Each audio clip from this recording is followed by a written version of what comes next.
does this bring the conversation of subsidy? Because when you talk to Discos also, they want a cost-reflective tariff. But, I mean, then the consumers want a service-reflective tariff. So we don't know where to start so that we can meet up, because they need the tariff, you know, to get you the service. And then the consumers are saying, well, you have not been giving us the service. Why should we increase our tariff? And then we also have the talks about subsidy, which the IMF has even weighed into recently. Okay, so it's interesting. Some would say it's a chicken and egg. The Discos say they need money to be able to provide quality service. And we consumers say, if we don't see quality service, why should we pay so much? But I think what the NERC has done, the regulator has done, is a service-based tariff system where it's based on the quality of service. You know, everyone is now in bands such that if you get a particular number of hours of electricity, you pay the highest band, and then it graduates from the lowest to the highest, you know, or cascades down from the highest to the lowest based on the quality of service. Now, because we're talking about 10 years now, or about 10 years when the privatization ended. So many of these excuses should be over now, because a lot has been done in terms of interventions and all of those. So I think that tariffs need to be fair first, but Discos then need to be efficient to be able to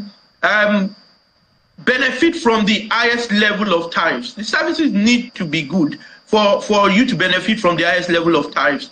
I know Discos are in business to make money, so tariffs need to make sense. Minimum tariffs to at least be cost reflective and allow for some margin, while the highest to be based on efficiency and quality of service. I think that can be a middle point.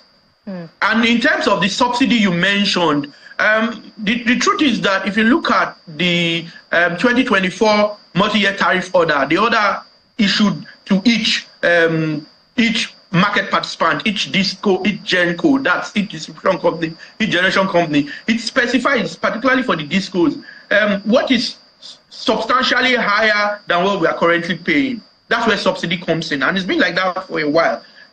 Maybe it's supposed to be like 200 naira per kilowatt hour, but government says that these guys are already suffering. There's a lot around some of the economic decisions being taken, which are not necessarily bad decisions. It's just that some of these decisions should have been taken many years ago. Then if you now take all of these difficult decisions at the same time, this is what you will see. Unless, of course, government now provides means to ameliorate that suffering. And then stuff like additional transport options and all of those. Now, the thing around subsidy is that what we are paying is not what we actually ought to pay. It's not the actual tariff. There's a margin. So government pays that margin. That's where the subsidy is. You understand? And I know the minister thinks that should stop.